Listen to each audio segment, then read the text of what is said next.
जादुई पानीपुरी वाला। एक अनोखे गांव में हमें रामू नाम का एक करिश्माई और चालाक युवक रहता है। वह अपनी साइकिल से स्वादिष्ट पानीपुरी बेचकर अपनी घर चलता है। गांव वालों को उसकी पानीपुरी बहुत पसंद है और रामू की चतुर मार्केटिंग कुशलता उसे काफी लोकप्रिय बनाती है।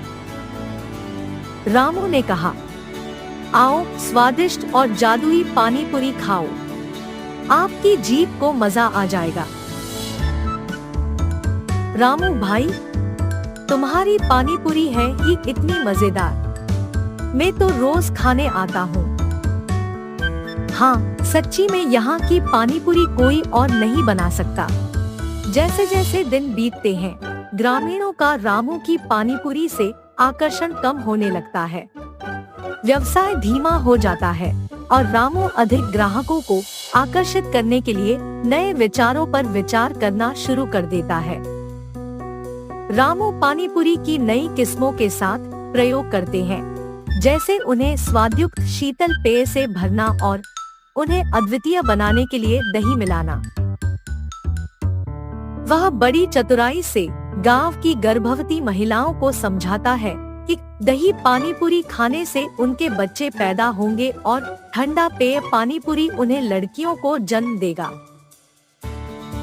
महिलाएं, आपके लिए खास सरप्राइज देखो, यह ठंडी कुल्फी पानीपुरी और यह दही वाली पानीपुरी, इन्हें खाने से एक जादुई अनुभव मिलेगा। मेरे खास अनुभव के मुताबिक यदि आप यह दही पानीपुरी खाती हैं जब आप गर्भवती होती हैं, तो आपको निश्चित रूप से एक लड़के होगा, और अगर आप यह कुल्फी पानीपुरी खाती हैं, तो आपको एक लड़की होगी। एक महिला ने कहा, क्या सच में ऐसा हो सकता है? आपको जो भी अनुभव हो वह जादुई होता है। और एक महिला ने कहा, मैं तो पहले से ही बेटे की इच्छा रखती थी, अब तो यहाँ से भी खा कर देखती हूँ। चलो आज ही खा लेते हैं और जान लेते हैं बच्चा लड़का होगा या लड़की। बस अब देखिए, मजे की बात है यह जादू कैसे करता है। गांव की महिलाएं रामू की पानीपुरी का लुत्फ उठाने के लिए बेताब हो जाती हैं। रामू की विशेष पानीपुरी के कारण वे सभी के बीच एक प्रसिद्ध नाम बन जाते हैं, जिन्हें सभी महिला पानीपुरी प्रेमियों के बीच लीजेंड माना जाता है। गांव की महिलाएं रामू के दावों में विश्वास करके दही और कूलरिंग पानीपुरी का आनंद लेने लगती हैं। जल्द ही गांव में रामू के जादुई पानीपुरी की बात से शोर मच जाता है। गांव के बुजुर्ग एक बैठक के लिए इकट्ठा होते हैं, क्योंकि उन्हें रामू की पानीपुरी के प्रति महिलाओं का जुनून नजर आता है। उन्हें संदेह हो जाता है और वे आगे की जांच करने का निर्णय लेते हैं।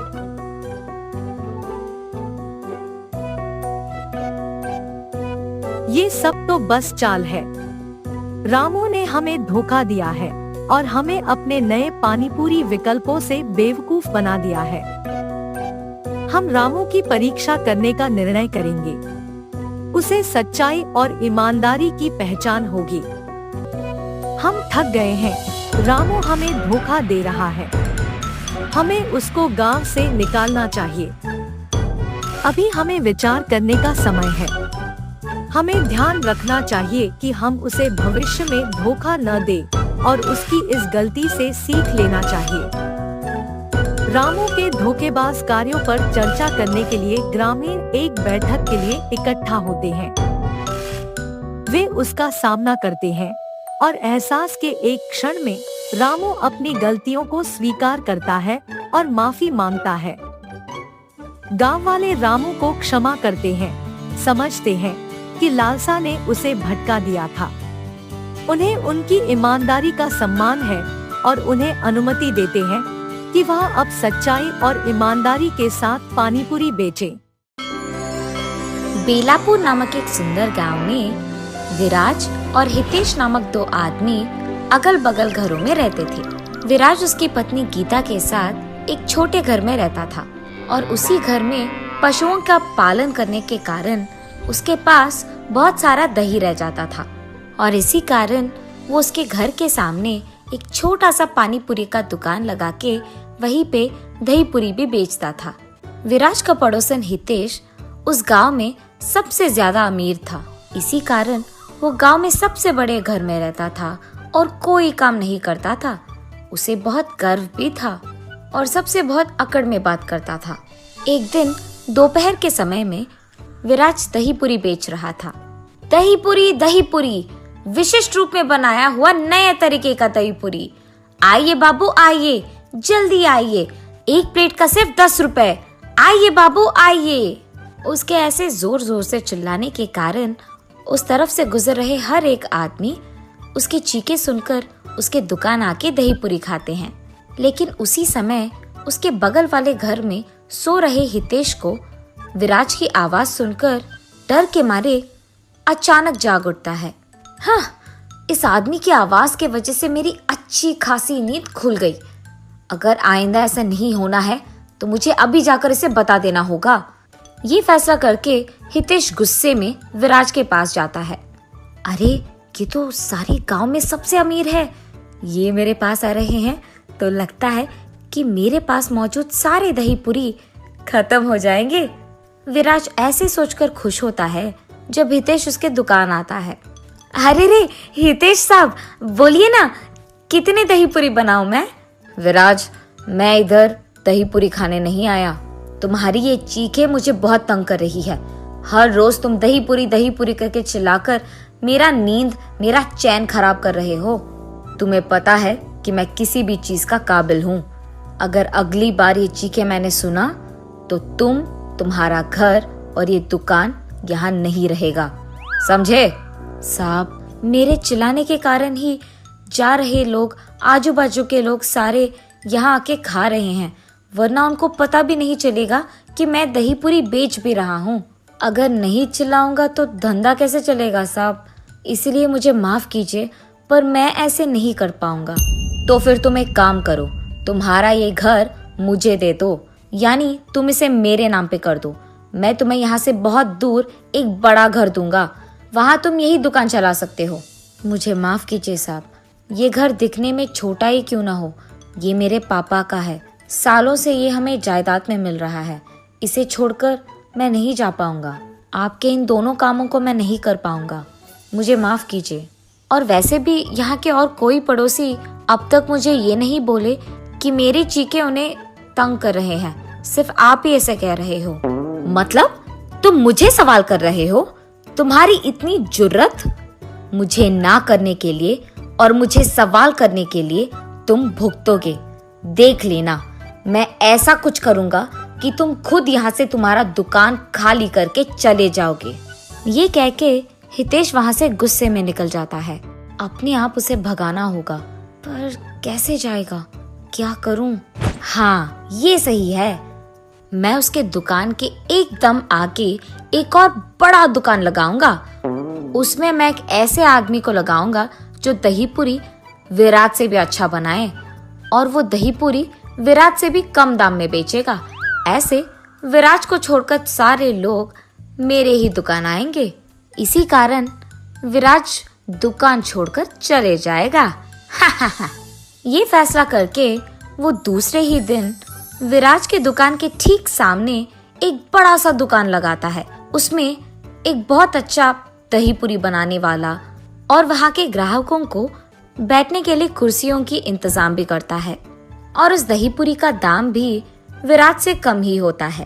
विराज की दुकान से कम दाम होने के कारण उस गांव के सारे लोग दही पूरी खाने के लिए हितेश के दुकान ही जाते हैं और विराज के दुकान को जाना बंद कर देते हैं। ये देख हितेश खुशी से पगला जाता है। ऐसे कुछ दिन बीत जाते हैं। एक दिन विराज देखते ही रहता है कि सारे ग्राहक उसके दुकान आए बिना हितेश के दुकान ही जाते रहते हैं। हितेश ने सिर्फ जीतने के लिए ये सब किया है। मेरे दुकान के ठीक सामने उसका एक बड़ा दुकान लगाकर उसमें एक बावर्ची लगाकर कुर्सियां लगाकर दाम को कम करके दही पूरी बेच रहा है, ताकि सारे ग्राहक सिर्फ उसके दुकान जाए और मेरे यहाँ नहीं आए। ऐसे ही करने दूंगा उसे तो वो जीत जाएगा। मुझे कुछ तो भी करके अपने और ग्राहकों को बढ़ाना होगा। मगर कैसे? अरे हाँ, हितेश की दुकान सभी इसीलिए जा रहे हैं क्योंकि उसके यहाँ दही पूरी का दाम कम है। अगर मैं उसके दाम से भी कम करूँगा तो सारे ग्राहक मेरे ही पास आ जाएंगे वापस। हाँ, ये अच्छा विचार है। ये फैसला करके वो अगले दिन से हितेश के दुकान से कम दाम में दही पूरी बेचने लगता है। ये बात सुनते ही गांव के सारे लोग विराज की दुकान जाना वापस शुरू कर देते हैं और हितेश की दुकान जाना बंद। ये बात सुनते ही हितेश क्रोधित हो जाता है और गुस्से में ये फैसला लेता है कि उसके दुकान में दही पूरी वो सबको मुफ्त में दे देगा। जैसे ही गांव वासियों को पता चलता है कि हितेश के दुकान में सारे दही पूरी मुफ्त के हैं तो सारे वही चले जाते हैं। इतना कि हितेश का दुकान भीड़ित हो जाता है और विराज के दुकान कोई नहीं जाता है। हितेश तो अमीर है और अमीर होने के कारण उसको उसके दुकान में मुफ्त दही पूरी देने से कोई फर्क नहीं पड़ेगा। लेकिन मैं तो ऐसे नहीं कर पाऊंगा ना। मैं जितने भी दही पूरी बनाऊं मेरे दुकान कोई नहीं आएगा क्योंकि हितेश के दुकान में सब कुछ मुफ्त है। अब तो मेरा व्यापार चलना नामुमकिन है। लेकिन मुझे दही पूरी बनाने के अलावा और कुछ नहीं आता। मैं क्या करूं? इस मुसीबत का हल कैसे ढूंढूं? मैं क्यों डरूं? मैं कुछ गलत नहीं कर रहा हूं। मैं भी देखूं तो सही कि ऐसे मुफ्त में कितने दिन कितने दही पूरी दे देगा। एक ना एक दिन उसके दुकान में दही पूरी खत्म हो जाने के कारण तो कोई ना कोई मेरे दुकान आ ही जाएगा।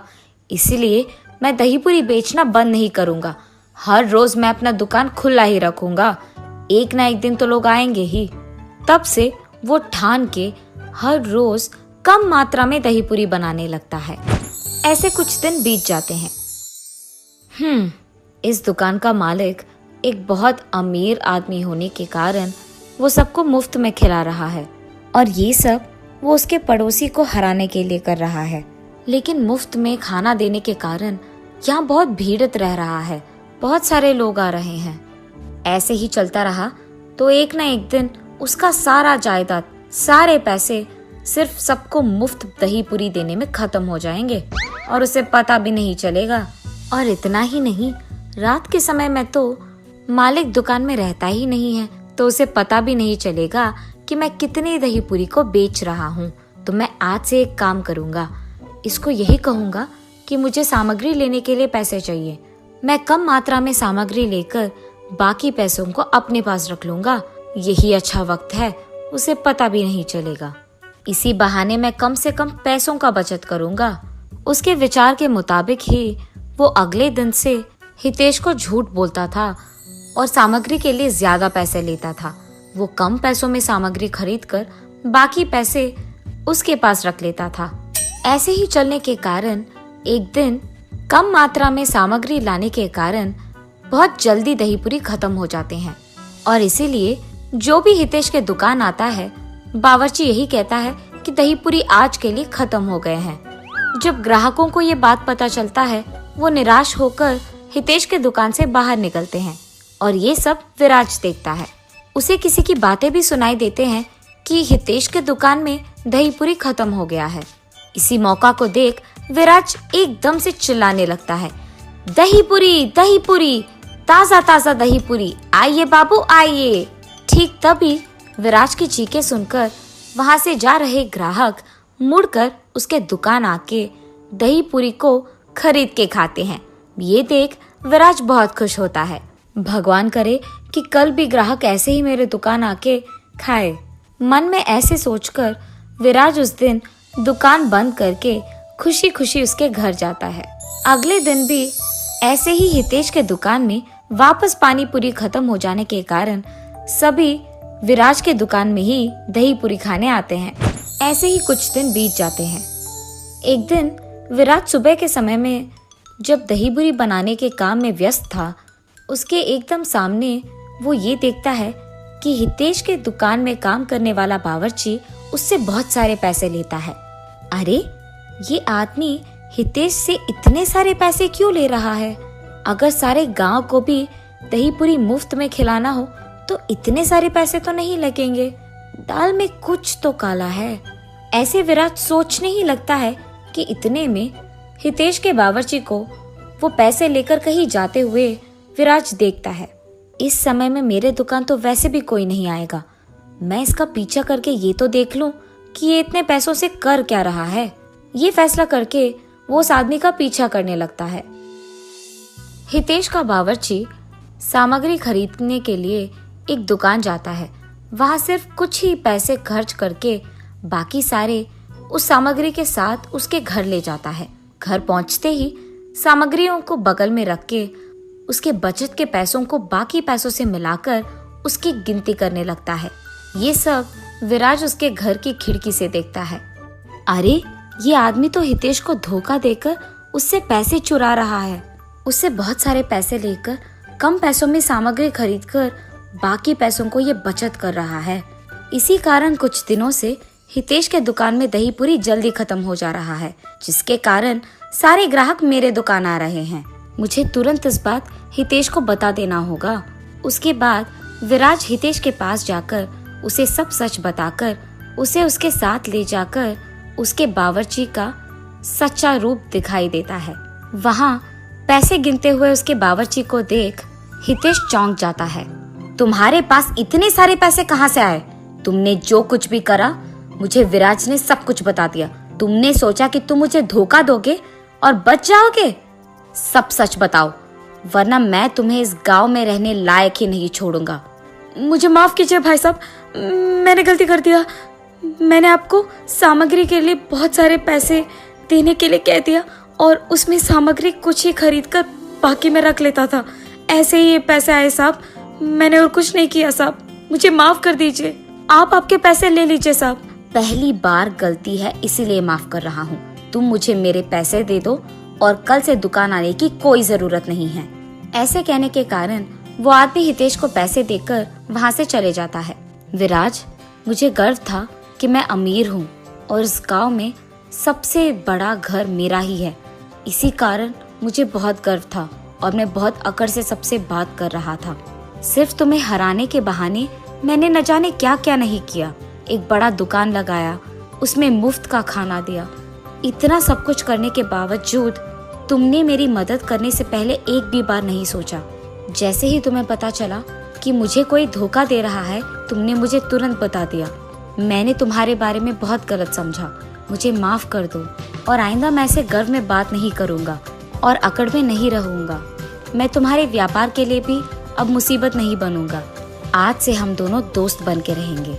तब से हितेश उसका व्यवहार बदलकर सबसे अच्छे से बात करता है और विराज हमेशा की तरह उसके दुकान को चलाते रहता है। हस्तिनापुर नामक एक सुंदर गांव में आदित्य और हरिता नामक पति पत्नी रहते थे। उनका वीना नामक एक सुंदर बेटी भी थी। आदित्य उसी गांव में गोभी मंचूरिया बना के बेचता था। वो हमेशा एक बहुत अमीर आदमी बनने की ख्याल देखता था। ऐसे ही दिन में सपने देखते देखते वो अपनी निजी जिंदगी को भूल ही जाता था। एक दिन आदित्य गोभी मंचूरिया बना के उसे बेचने लगता है। गोभी मंचूरिया, ताज़ा और स्वादिष्ट गोभी मंचूरिया, एक प्लेट का सिर्फ 40 रुपए। आइए बाबू आइए। उसकी चीखें सुन और उसके दुकान से आ रहे अच्छी सुगंध को देख सभी उसके पास जाने लगते हैं और वहाँ का गोभी मंचूरिया खा के ऐसे कहते हैं, अरे वाह आदित्य, गोभी मंचूरिया एकदम मस्त है, कमाल है। अरे हाँ आदित्य, ये तो बहुत ही बढ़िया है, तुमने एकदम बढ़िया गोभी मंचूरिया बनाया है। ऐसे ही सारे लोग उसके गोभी मंचूरिया की तारीफ करते हुए खुशी से खाते रहते हैं। यही तो चाहिए मुझे, एक दिन मैं ऐसे ही गोभी मंचूरिया बना कर बहुत ही अमीर बन जाऊंगा और मैं एक बड़ा सा गोभी मंचूरिया बनाने वाला दुकान लगाऊंगा और वहाँ पे भी मैं नहीं बल्कि मेरे नीचे काम करने वाले वहाँ गोभी मंचूरिया बनाएंगे। मैं बहुत जल्दी बहुत ही अमीर बन जाऊंगा। वो दिन दूर नहीं है जिस दिन मैं अपना खुद का दुकान चलाऊंगा और मुझे बहुत सारे पैसे मिलेंगे और मैं खुशी से जी पाऊंगा। ऐसे ही वो उसके ख्यालों में खो जाता है। आदित्य, अरे आदित्य, अरे ये क्या हो गया इसको? इतनी बार बुलाने के बावजूद नहीं मुड़ रहा है। हाँ, इसके बारे में ये तो सबको पता है। ये हमेशा उसके ख्यालों में खोया हुआ रहता है, दिन में ही सपने देखता है और निजी जिंदगी भूल ही जाता है। इस गांव में अब तक किसी ने भी इसको मंचूरिया के पैसे नहीं दिए हैं, इतना खोया हुआ रहता है ये। चलो चलो, अब इसको बुलाकर कोई फायदा नहीं है। उस आदमी के ऐसे कहने पर वो दोनों वहां से बिना पैसे दिए चले जाते हैं। आदित्य के इस बर्ताव देख उसकी बीवी बहुत चिंतित होती है। उसको हमेशा इस बात का चिंता रहता है कि ऐसे ही अगर आदित्य अपनी निजी जिंदगी के बारे में भूलकर सपने में ही जीता रहेगा तो उनकी बेटी का पढ़ाई का क्या होगा। और इसी बात को लेकर वो हमेशा दुखी रहती थी।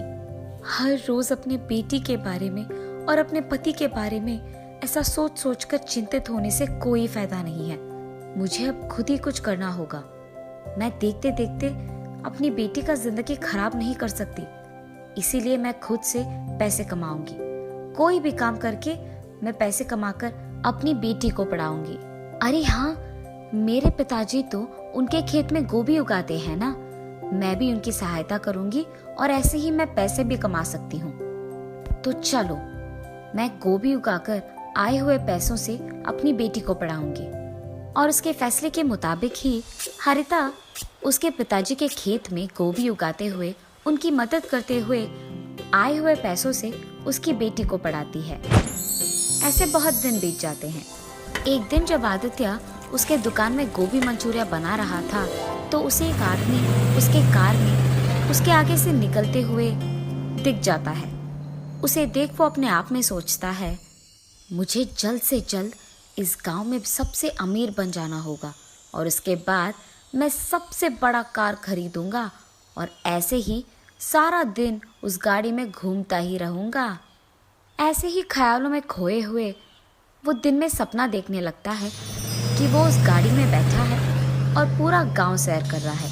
इतने में वो भूल ही जाता है कि उसने गैस पे गोभी मंचूरिया को लगा दिया और उसे बंद नहीं किया। इस कारण गोभी मंचूरिया कुछ देर बाद जलने लग जाती है और आदित्य को ये बात बिल्कुल पता नहीं चलता है। इतने में एक आदमी आदित्य के पास जाता है और उसे बुलाता है, सुनिए सुनिए भाई साहब। पर आदित्य तो उसे देखता भी नहीं है। अरे ये क्या, मैं इस आदमी को बुला रहा हूँ और ये बिल्कुल नहीं सुन रहा है। मैंने सोचा कि यहाँ आकर मैं इन्हें नौकरी के लिए पूछूंगा, पर ये तो सो ही रहे हैं और जितना भी बुलाऊं उठ ही नहीं रहे हैं। पर यहाँ और कोई भी तो नहीं है, मुझे इन्हें जगाना ही होगा। हेलो भाई साहब, आप सुन रहे हैं? भाई साहब उठिए। उस आदमी के जोर से बुलाने पर आदित्य अचानक उठ जाता है। हाँ, कौन हो तुम? क्या चाहिए तुम्हें? भाई साहब, मैंने वो सोचा कि आपकी दुकान में अगर कोई काम हो तो। कोई भी काम चलेगा, मैं कुछ भी करने के लिए तैयार हूँ। मैं अपने दुकान में काम खुद कर सकता हूँ। अरे यहाँ मैं आराम कर रहा था, अच्छा खासा एक सपने को देख रहा था और तुमने मुझे जगा दिया। चले जाओ यहाँ से, तुम्हारे कारण मेरा अच्छा सपना टूट गया। मैं तुम्हें कोई काम नहीं दूंगा। आदित्य के ऐसे कहने पर वो आदमी बहुत दुखी होता है और चुपचाप वहां से चलने ही लगता है कि इतने में उसे दुकान से जलने की बू आने लगती है। ये जलने की बू कहाँ से आ रही है और लग रहा है कि बहुत भयानक भी है। ये सोचते हुए वो इधर उधर देखने लगता है। इतने में उसको दिख जाता है कि ये बू आदित्य की दुकान से आ रही है और तुरंत वो आदित्य के पास जाकर कहता है, अरे भाई साहब, लगता है कि आपने बहुत मेहनत करके ये गोभी मंचूरिया बनाया है, पर आपने गैस बंद नहीं किया। शायद आप भूल गए होंगे। क्या? मैंने गैस बंद नहीं किया? ये कहते हुए आदित्य उसके गोभी मंचूरिया के पास भाग कर जाता है। उसे बर्बाद होते देख वो बहुत निराश होता है।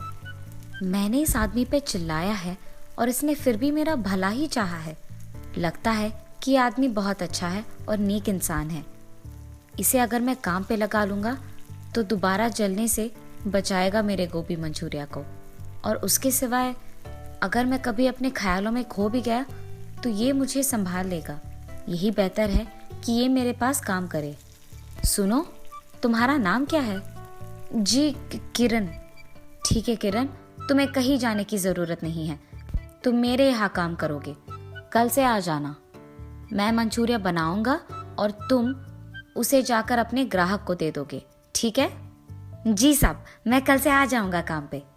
उनके फैसले के मुताबिक ही अगले दिन जब किरण काम पे आता है तो आदित्य गोभी मंचूरिया बनाते रहता है और किरण उन्हें ग्राहकों को पहुंचाते रहता है।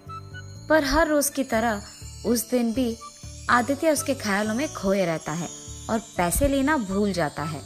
तब किरण सारे ग्राहकों को गोभी मंचूरिया पहुंचा के उनसे पैसे ले लेता है। रात होने के बाद आदित्य वापस निजी जिंदगी में आ जाता है और कहता है, हाँ लगता है रात हो गया, चलो किरण हम सामान लेकर घर चले जाते हैं। जी साहब, और साहब आज के पैसे ये लीजिए। हाँ, मुझे तो पता भी नहीं था कि तुमने ग्राहकों से पैसे लिए हैं और तुम ये बात छुपा भी सकते थे, पर तुमने ऐसा नहीं किया और बहुत ईमानदारी से तुमने मुझे आज के पैसे दिए हैं। मैं हमेशा अपने ख्यालों में खोया रहता हूँ, इसलिए कभी पैसे घर लेके नहीं गया हूँ, पर आज सिर्फ तुम्हारे कारण मैं इन पैसों को घर लेके जाने वाला हूँ। मुझे बहुत खुशी हो रही है, ये लो, इसमें आधा हिस्सा तुम्हारा है।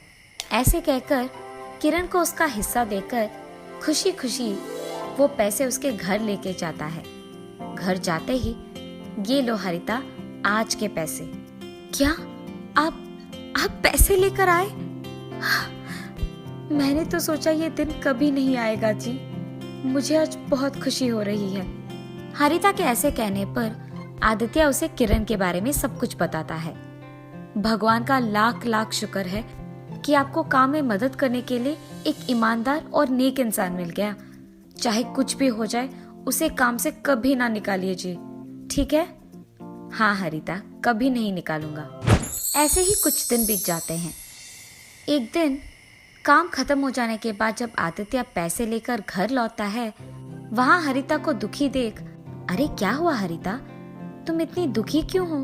मैंने अपने पिताजी के साथ उनके खेत में गोभी उगाया था जी, पर अब मार्केट में गोभी का दाम गिर गया है।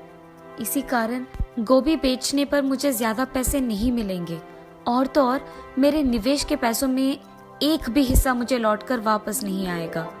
मुझे डर है कि मेरा नुकसान हो जाएगा जी। अरे चिंतित मत हो हरिता, मेरे पास इसके लिए एक हल है। मैं वैसे गोभी का ही मंचूरिया बनाता हूँ ना, तो तुम्हारे उगाए हुए गोभी को लेकर अगर मैं मंचूरिया बना के बेचूंगा तो उससे ज्यादा पैसे कमा पाऊंगा। ऐसे तुम्हारा नुकसान भी नहीं होगा और हमारा भी दुकान अच्छा ही चलेगा। ठीक है जी, मुझे भी लगता है कि ये काम करेगा। गोभी सारे खेत में इकट्ठे किए हैं मैंने, आप वहां से उसे ले लीजिए। हरिता के ऐसे कहने पर वो उसके फैसले के मुताबिक ही खेत में जाकर गोभी लेकर उसे मंचूरिया बनाता है और बेचता है। कुछ दिन बीत जाने के बाद जब वो आए हुए पैसों का गिनती करता है तो बहुत सारे पैसे मिलते हैं और वो लाभ में होते हैं। वो खुशी खुशी उसके बीवी के पास जाकर उसे ये खुशखबरी देता है। क्या आप सच कह रहे हो, हमें लाभ हुआ है? मुझे बहुत खुशी है जी। इसका मतलब तो ये है कि जब भी आप ख्यालों में खोए नहीं रहते हैं तो आपका दिमाग भी बहुत तेज चलता है। मुझे तो लगा कि आप उन ख्यालों से कभी बाहर नहीं आएंगे, पर आज आपको ऐसे देखकर मुझे बहुत खुशी हो रही है। अब से हर साल मैं अपना गोभी उगाकर आपको ही दूंगी और आप ऐसे ही लाभ बनाएंगे। मंजूर है? हाँ हरिता, मंजूर है।